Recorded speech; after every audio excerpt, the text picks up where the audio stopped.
Are alchemists too weak in Pathfinder 2e? We're going to answer that question by looking at the alchemical system thoroughly in a series of videos.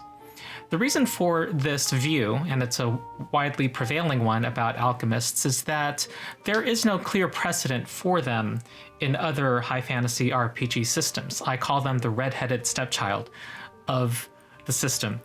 They're not marshals, they're not casters, and in Pathfinder 1st edition, they could be described as having bombs and extracts that emulated spells. In D&D 5th edition, similar. They had experimental elixirs that had a table of effects and the ability to emulate spells. Well, in Pathfinder 2nd edition, they basically specialize in what currently are 382 alchemical items, and they can craft a number of them at the start of the day and distribute them among party members. It's not only the alchemist who can use them. That nature of alchemists helps explain the view of them as weak, because in the RPG sphere, we're used to evaluating the value of a class by its individual ability to do damage usually, or do things as an individual.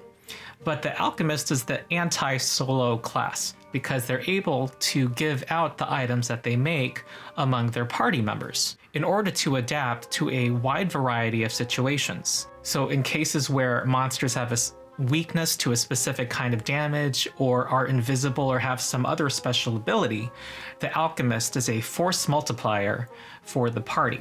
And in and outside of combat, they can help the entire party pivot to meet a new situation.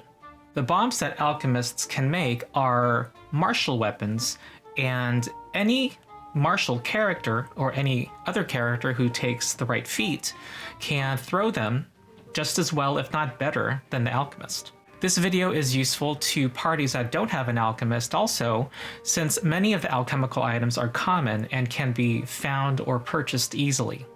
This is the first episode of what I'm calling the Alchemical Cookbook series, where I will go over one part of alchemical items and in detail and uncover tricks and combos that you can do with various items and feats. And in this video, I will be going over bombs. Also, any character can take the alchemical crafting skill feat, one feat, in order to be able to craft alchemical items during downtime. A well-prepared party is a powerful party. My name is Ronald, aka the Rules Lawyer. I am a lawyer who also teaches young people to play tabletop role-playing games. Make sure to like, subscribe, ring the bell, join my Discord, and also support my Patreon. Now, this is my first foray into making optimization RPG videos. And if you look on YouTube, you'll find that there are not many videos of this nature in Pathfinder 2e, and that's because the designers have successfully made it so that you can't really win the game at character creation and have a wide disparity in character power at the same table within the same party. And so this is not going to be like optimization guides in other systems. What Pathfinder 2e does is not give you overwhelming numbers in doing one or two specific things, but it gives you the ability, your feats and items give you an increasing ability to adapt to different situations that come up against an adventuring party. And nothing exemplifies that more in Pathfinder 2e than alchemical items. So optimization guide, I believe, in Pathfinder 2e shouldn't leave you walking away with a script for your character class, but a set of tools that you can use to create the kind of character that is not only kind of optimal, but also does what you choose to have it do well. In this Alchemical Cookbook series, I'll be going over not just common items, but also uncommon items, which characters won't get automatically through their character advancement, and which are not by default in your typical settlement. You will either need to get GM permission, or in the default Pathfinder campaign setting, be in specific parts of the world in order to find them. But they're worth going over because characters should be able to get any of them through some effort. I'll not be going over any items that are tagged as rare or unique, and I'll be going over the items that are in the main player options books and modules and adventure path volumes that have come out, but not those that are part of blog posts or special one-time events that Paizo has made. So, to deal with bombing well in Pathfinder, I am not going to do what most guides do by looking at character options you can choose. I'll be looking at the items themselves first, and it'll be important to know what they do and the wide variety of things that you can do with them and in what situations you can use them in order to understand how those feats can be leveraged in those situations. It's like having to learn arithmetic before you can deal with algebra. So I grouped them into 9 categories. The first category is energy damage. Here we see Alchemist's Fire and the Frost Vial.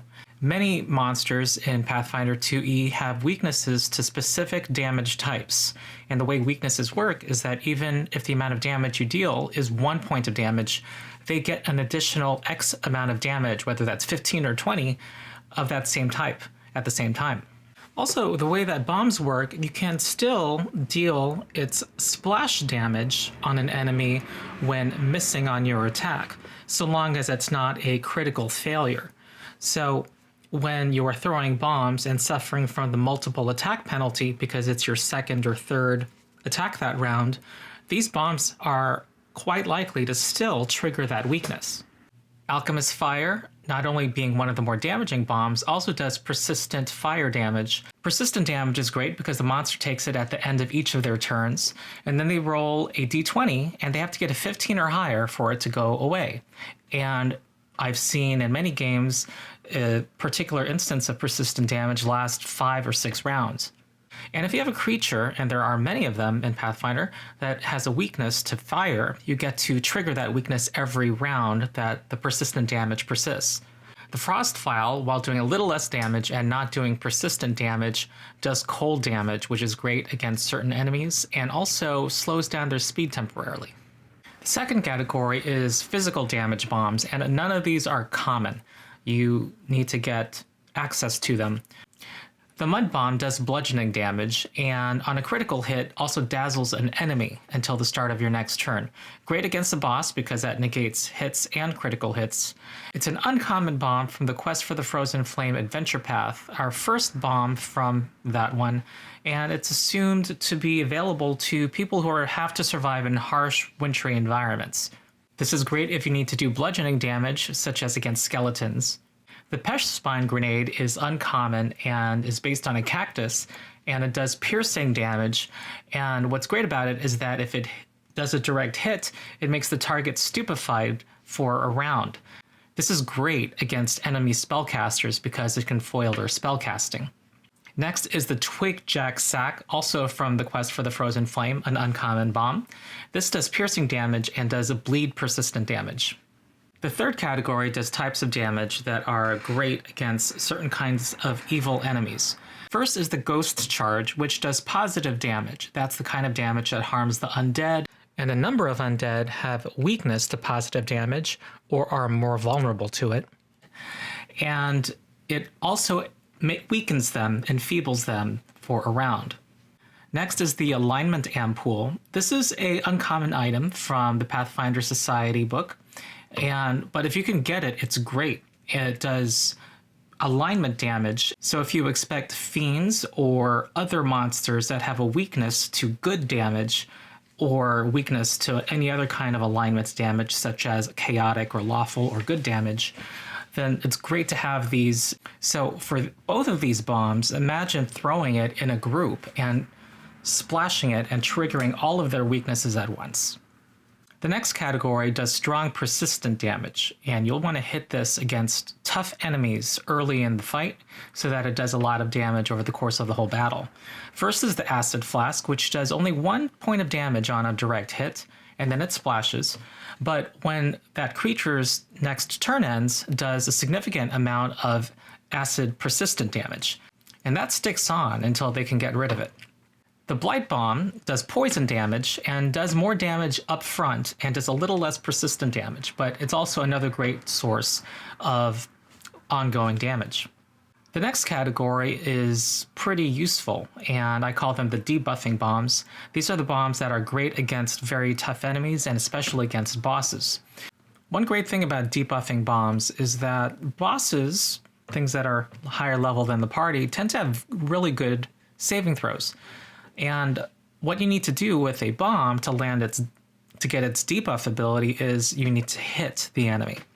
So you can have some effect even just on a regular hit without having to rely on the enemy getting a very low saving throw because it doesn't call for a saving throw. PCs also generally have more control over their attack rolls than they do on enemy saving throws because of fortune effects like hero points or the spell True Strike that lets you re-roll your attack roll. The first is Bottled Lightning. Not only does it do a fair amount of electricity damage, but it also makes the enemy flat-footed for a round. As with many of these debuffing bombs, you'll want your other party members to delay until after you so that they can benefit from the debuff that you just made. Next is the Dread Ampule, and this does damage to their mind. It does mental damage and also causes them to be frightened temporarily. Frightened is a great debuff. It penalizes not only their armor class, but also their saving throws and also all of their attack rolls.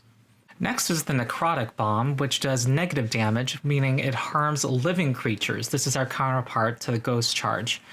But what's particularly great about it is that if you critically hit with it, the enemy becomes sickened.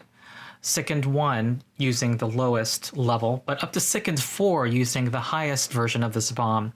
And Sickened is a great debuff, giving them -1 to their offenses and defenses, and they have to pass a Fortitude save, spending an action retching to get rid of it.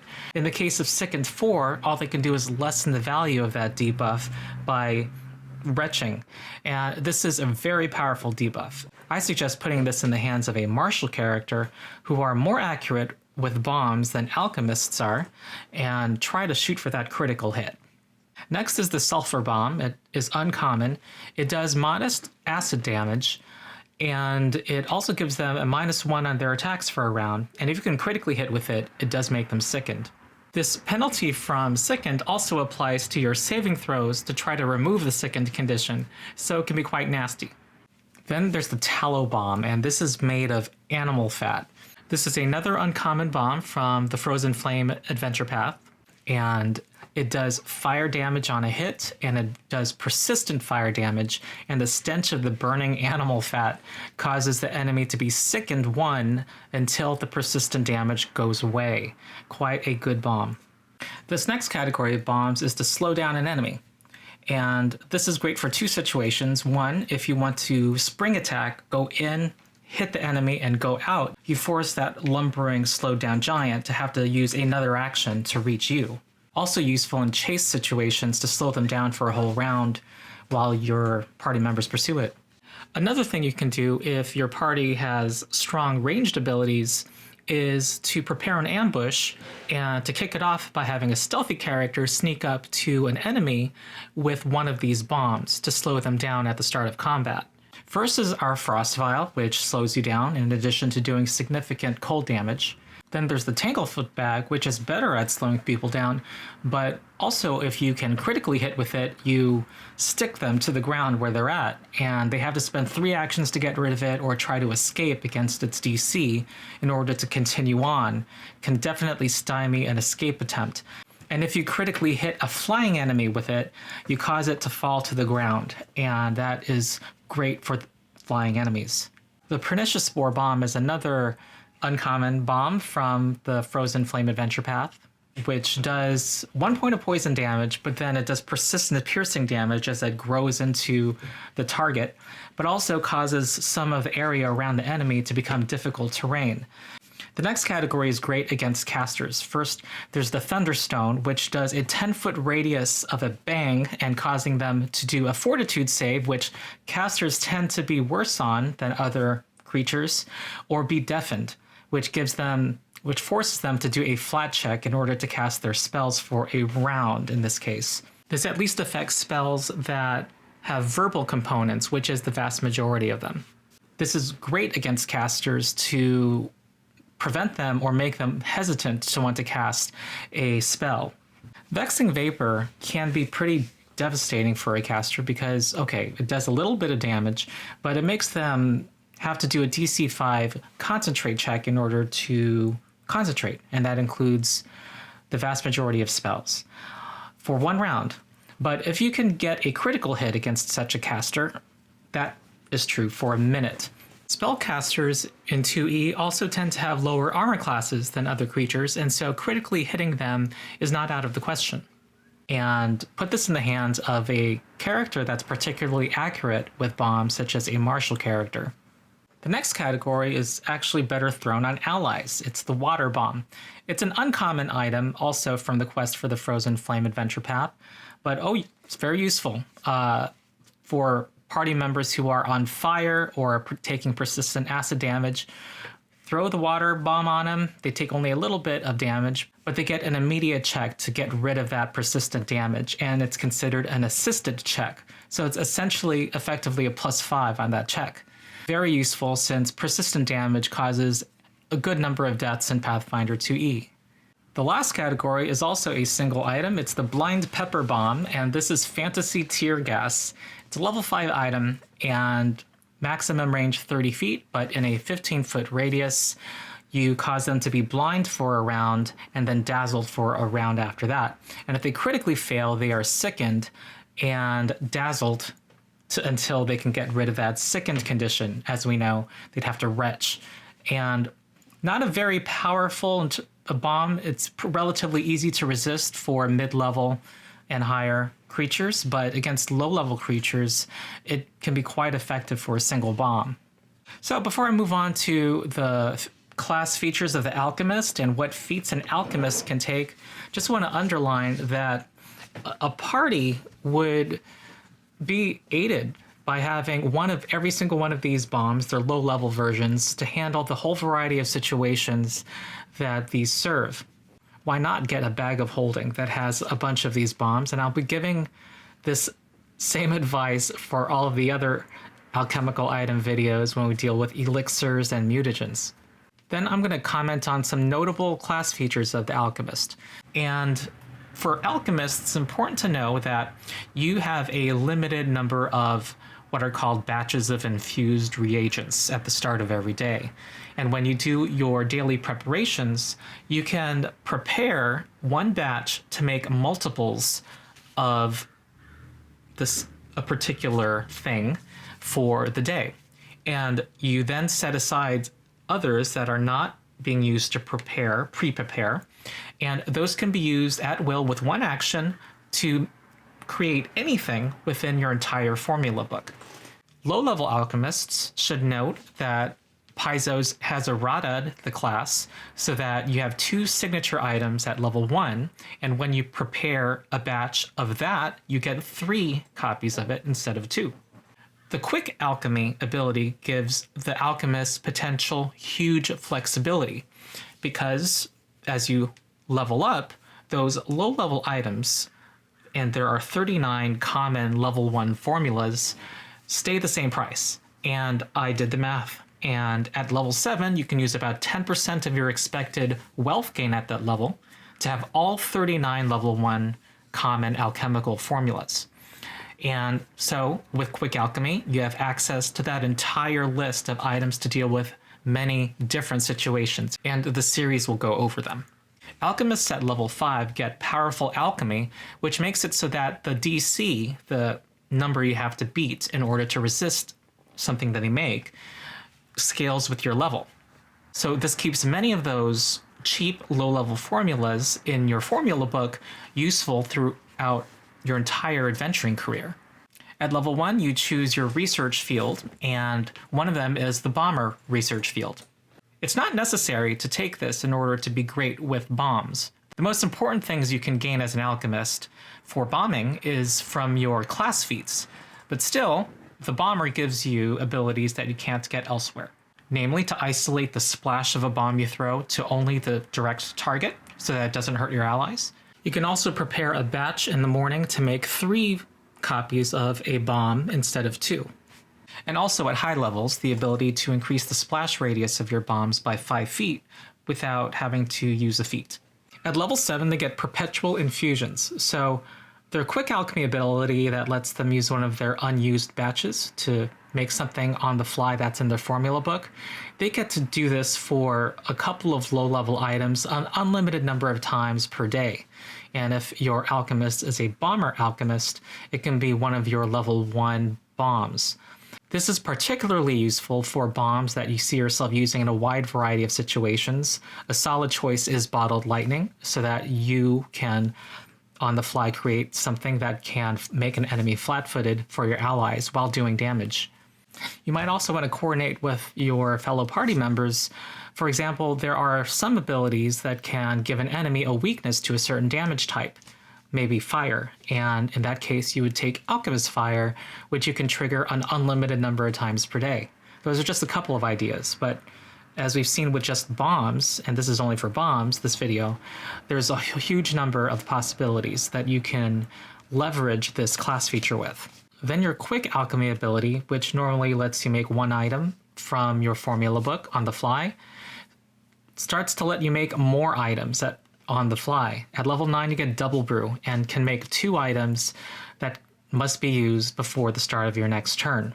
Having 2 bombs is great at targeting a weakness because you can trigger the weakness more than once, and even though your second bomb that you throw suffers from the multiple attack penalty, it just needs to not critically miss in order to trigger the weakness because of the splash damage. And then at level 15, there's Alchemical Alacrity, which lets you make 3 items that can be used before the start of your next turn. Now, how would an alchemist who has just used 1 action to make 3 items use all those items? Well, that can be solved either by taking a level 4 feat called Enduring Alchemy, which lets your quick alchemy items last until the end of your next turn, or you can make a number of quickened items and have a party member take 1 or more of them from your hands on their turn. Also, if you are quickened, such as from the spell Haste, you can also use one of them as a bomb and throw it, and then use the second and third item. So, to lay out a fantasy turn of what you can do as a high-level alchemist, let's take a level 15 alchemist against a white dragon, which has a weakness to fire.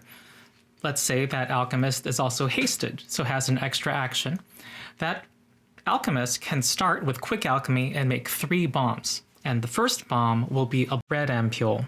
And they'll use the level 14 feat True Debilitating Bomb to add the extra effect of possibly making the dragon flat-footed if it hits. So they then throw the bomb, and if it hits, it makes the dragon frightened 1, giving it a status penalty on all of its attacks and defenses. And then the dragon needs to make a saving throw. But because you have True Debilitating Bomb feat, it has to critically succeed on its saving throw to avoid the flat-footed effect. If it fails, or if it succeeds but does not critically succeed, it has now a net -3 penalty on its armor class. The next bomb you throw is your Alchemist Fire, which of course can deal fire damage and trigger its weakness, and if it directly hits, it does persistent fire damage every turn. Then that third bomb you made, if you have an ally take that bomb from you and throw it on their turn, an ally who's a martial character like a fighter or a champion, they have, first of all, a native +2 accuracy compared to you with bombs, but also because of the debuffs you've applied that give it a -3 penalty to its AC, you have a net +5 bonus on their bomb attack in comparison to had you opened up with throwing that bomb yourself. Now we're going to go through alchemist feats that improve your ability to use bombs. These feats are also useful for any character who wants to take the alchemist archetype, which unlocks the ability to take class feats from the alchemist class, which you can generally access at 1/2 your character level. Our level 2 feat is Demolition Charge, and this is if you want to breach a wall or other obstacle. This lets you combine the damage of up to 4 bombs at once, and they are combined before dealing with that enemy's hardness, which is object's version of resistance. Worth mentioning here is the black powder horn, which lets you create a trail of black powder so that you can detonate something or create a small fire explosion from hundreds of feet away, which players probably can find a creative use for. Level 2 is a feat called Smoke Bomb, and this is one of the many bombs that have the additive trait, which means that you apply it when you quick alchemy a bomb, and it adds a number to its effective level for purposes of determining whether you can make it. Smoke Bomb adds an effect to a bomb of making a 10-foot radius cloud on the target, centered on a corner of the target specifically, that lasts for a minute. And this is like a smoke stick, but you get to aim it some distance away. This makes every creature that's in the cloud treat all other creatures they attack as concealed. So it's a debuff against any creatures that are in it, but it also makes it harder to hit those creatures at the same time. So why do it? Well, use it in those situations where you and your allies can negate that penalty of having to target something in smoke, such as if your allies are making area effect spells like Fireball, or if you see one of my other videos and use Cat's Eye Elixir and give it to one of your allies, they get to ignore concealment when targeting enemies. There are other abilities like feats that let allies ignore concealment as well. If you can deal with the penalty to target, you might even want to drop it among the party as a defensive measure if you have some far away ranged enemies attacking the party at the same time. Then there are these feats which increase the range increment of your bombs. If you don't have these feats, your attack roll goes down by 2 if your target is more than 20 feet away, and for every extra 20 feet away, it's an additional -2. But Far Lobber, the level 1 feat, increases that range increment to 30 feet. And for someone who hasn't played Pathfinder 2e, this does not sound like much, but it comes up a lot since distances matter, and every movement action costs one of your 3 actions. But if you can take Far Lobber, this is great for unlocking the level 12 feet Uncanny Bombs, which increases that range increment to 60 feet, which can pretty much trivialize range in the majority of encounters that you have. But, oh, and also it lets you ignore the up to 1 point of AC bonus from cover that enemies can get. And also you get to ignore the concealed condition. So that smoke bomb that I mentioned a second ago, you could ignore the penalty to trying to target that enemy again within the smoke, and also the many other situations such as dim light where that comes up. This also works great in combination with some of your other alchemical items. So remember the Tanglefoot bag, which can take down a flying enemy. That is one really good example. And they can be 100 feet away, and you could hit them or affect them with that or any of your other bombs. The level 4 feat healing bomb is not about using your bombs per se. It's about using your elixirs that heal, but still it's useful to mention here since it's part of this class fantasy of being someone who throws a lot of bombs. And you get to heal your allies without having to spend an action to go up to them with one of your elixirs. So it's useful for that purpose. And you get to heal them even on a miss that is not a critical miss when throwing it at your ally. Now, the Debilitating Bomb set of feats is very useful that you can leverage with certain bombs that you have to impose a debuffing effect. So some of the bombs I listed earlier that were not debuffing bombs can become debuffing bombs if you apply one of these feats to it when you make it with Quick Alchemy. And the debuffing bombs can be even more debuffing. So let's start with the first one. Level 6, the Debilitating Bomb. You get to give the Dazzled condition or the Deafened condition for a round, or you can make it flat-footed or give it a penalty to its speed. Now, this is a little weaker than the debuffing bombs I listed in that they still get a Fortitude save against your class DC to try to ignore this extra effect. But it's an extra effect. You still get the primary effect of the bomb that you hit them with. These are great one-round debuffs. Dazzled is good against a melee brute that you want to give a mischance on all of their attacks. Deafened is good against a spellcaster, gives them a failure chance on spellcasting, and then flat-footed, if you can be before your allies in initiative, can set up attacks by all of your allies.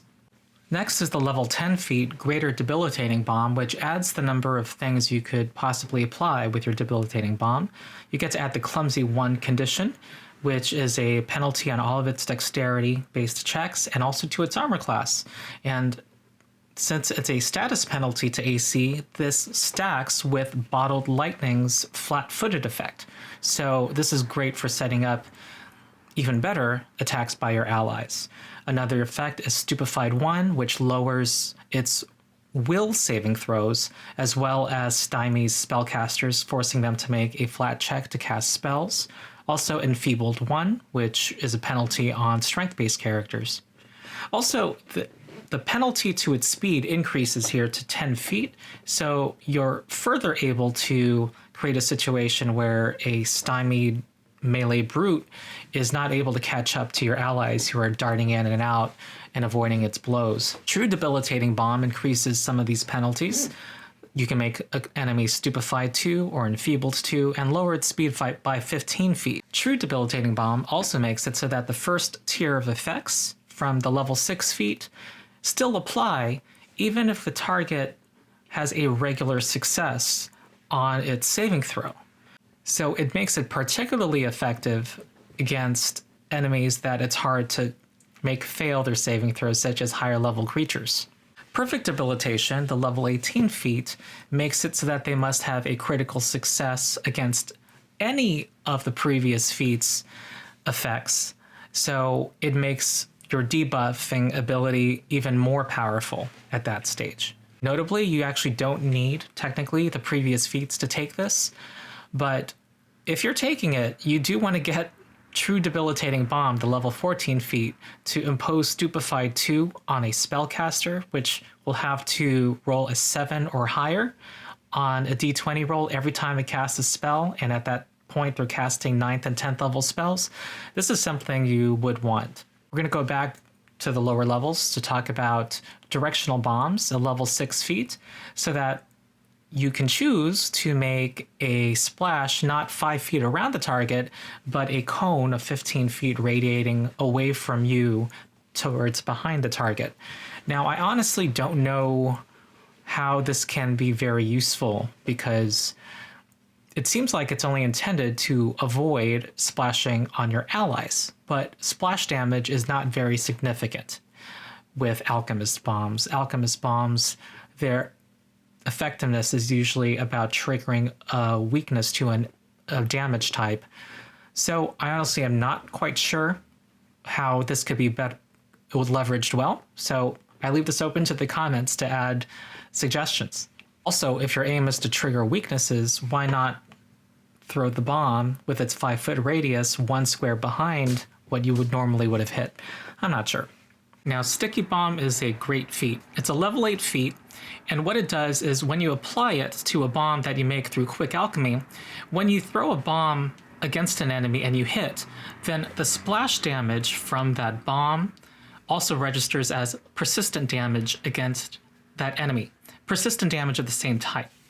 But what this means is that all of the bombs that I listed earlier that do not do persistent damage now can be made to do persistent damage. So there isn't a bomb that does persistent cold damage, and there are many monsters that have weakness to cold. Sticky Bomb is your ticket to get persistent cold damage from a bomb. Also, all the other many types of bombs that do bludgeoning damage on a direct hit, or piercing damage, or alignment damage. You can now make these persistent using Sticky Bomb, a very powerful feat that if you have a wide variety of formulas to target weaknesses, it can be quite powerful in your hands. Exploitive Bomb is a level 16 feat, which lets you ignore a damage resistance type when hitting something with a bomb. And I am not sure how this can be used very well either, because it prevents you from using the other additive traits that you can add from one of these other feats. And doing direct damage with your bomb isn't usually the best use of the bomb. And also, if you're using quick alchemy anyway, I'm not sure why you're making a bomb that targets a resistance of the enemy. Why not choose another bomb and add an additive effect to that? So I am open to being convinced in the comments. It seems like this leans into the idea of doing direct damage with your bombs, which is not the alchemist's forte. Last but not least is the capstone bomber feat, the level 20 feat called Mega Bomb.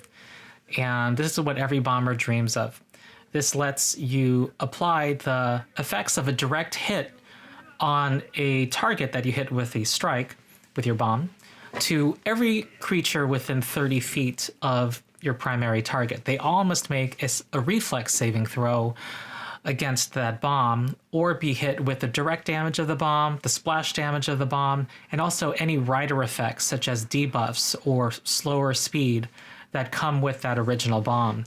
This is great against enemies that don't have good reflex saves, against lower level enemies. Now, don't be deceived into thinking that your primary role is now doing lots of burst damage. It's not.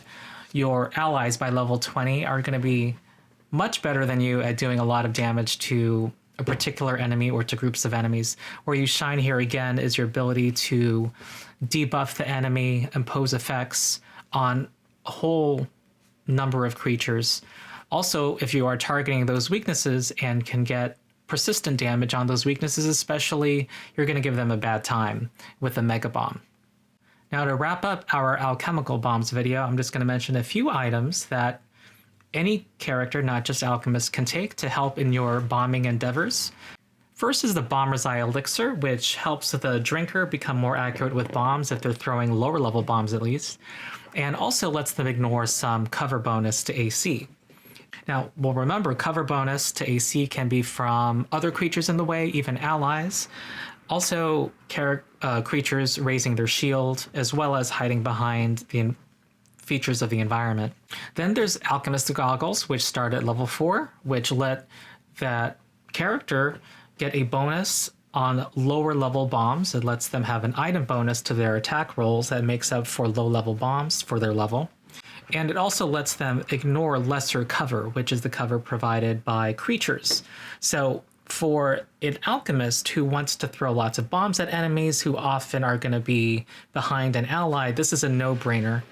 It lets you avoid that +1 to AC, which makes difference many times in Pathfinder 2e. Also notable is the Cat's Eye Elixir, which I mentioned earlier, which lets you ignore the concealed condition, and if an enemy is hidden, such as an invisible enemy, you get a much better chance of possibly hitting it. This is great. It lets you apply that smoke stick or smoke bomb on an enemy and have it only affect the enemy, but not you and your allies. But also, even without doing that, it's helpful when you don't have a clear view of enemies. So, to wrap up, many of these bombs and the things I've gone over are great, not just for alchemists, but for the entire party to have. And an alchemist can whip things up with quick alchemy, or any character who has sufficient downtime or has the alchemical crafting skill feat can make a bunch of these items. And by the time you get to level 6 and up, making a bunch of these level 1 items, the starting versions of all these bombs, is quite easy and quite cheap. And so you do want to have the ability to do cold damage on the fly, or positive damage to splash an area of undead creatures on the fly, or to have Cat's Eye Elixir, which is extremely cheap for high-level and mid-level characters to be able to ignore the concealed condition and to treat invisible enemies as only concealed. These are hugely impactful and don't cost the party much, that you can have if you are properly prepared. And if there's a slogan for being an alchemist or being a Pathfinder party, it is be prepared. So I hope this video was helpful. Let me know if you like this format of doing quote optimization unquote videos for Pathfinder 2e. And if there are certain areas that you'd like me to explore, let me know in the comments. Also, like the video, help the algorithm, and also subscribe to this channel. I plan to do more videos on other parts of alchemical items. Also, if you're interested in this video, you may want to check out my video on the Inventor class that came out last fall. If you're interested in having a character that is also into science, fantasy science, but in making clockwork and other weird gadgets. Also, if you like talking about RPGs and games, join the growing Discord community where we've been having awesome discussions about this and other RPGs and board games. And lastly, support my Patreon, and thank you. Thank you for all of the support I've been getting from my current patrons. I am really encouraged by your support. So that's it, and I hope to see you next time. Thank you.